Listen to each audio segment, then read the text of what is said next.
Hello बच्चों, let's read the question. So the question says which characteristic is not correct for physical adsorption. यानी इस question में हमें ये बताना है कि फिजिकल एड्जॉर्प्शन के बारे में कौन सी बात जो नीचे लिखी गई है उनमें से सही नहीं है. तो अब देखते हैं. तो सबसे पहले तो हम इस क्वेश्चन के की कंसेप्ट की बात कर लेते हैं. तो इस क्वेश्चन का की कंसेप्ट हो जाएगा हमारा properties of physical adsorption. Properties of physical adsorption, या फिर हम सिंपली कह सकते हैं प्रॉपर्टीज ऑफ फिजिकल एड्जॉर्प्शन. ठीक है, तो हम ऑप्शन ए से स्टार्ट करते हैं. तो ऑप्शन ए कह रहा है कि एड्जॉर्प्शन इज स्पॉन्टेनियस.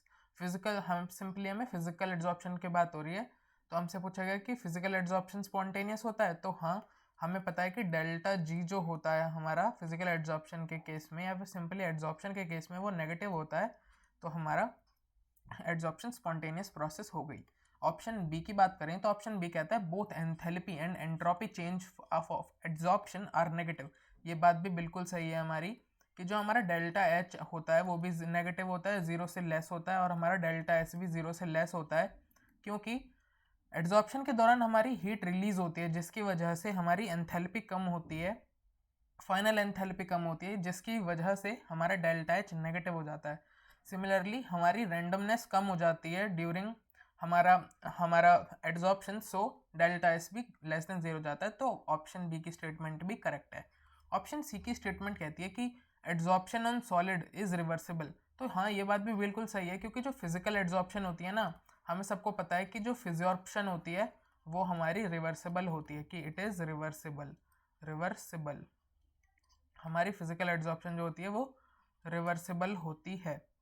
ठीक है, ये बात कर दी. ऑप्शन डी कह रहा है कि adsorption increases with increase in temperature. ये बात हमारी बिल्कुल गलत है, क्योंकि हमें पता है कि जो हमारी फिजियोप्शन होती है वो टेम्परेचर इंक्रीज करने पर डिक्रीज कर जाती है. टेम्परेचर हम इंक्रीज करते हैं तो हमारी जो फिजियोप्शन होती है, फिजियोप्शन टेम्परेचर इंक्रीज करने पर फिजियोप्शन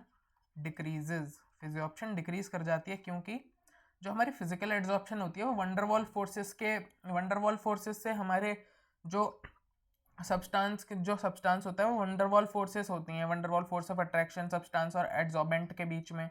तो टेम्परेचर बढ़ाने पर वो वीक होने लग जाती हैं, इसलिए टेम्परेचर बढ़ाने पर हमारा फिजिकल एड्जॉर्प्शन डिक्रीज करता है, ना कि इंक्रीज. सो ऑप्शन डी हमारा स्टेटमेंट गलत हो जाएगी. तो इसीलिए हमारा ऑप्शन डी करेक्ट हो जाएगा, क्योंकि हमें पूछा गया था कि which is not a characteristic of physical adsorption. So option D will be the correct answer to this problem. I hope you understood it well.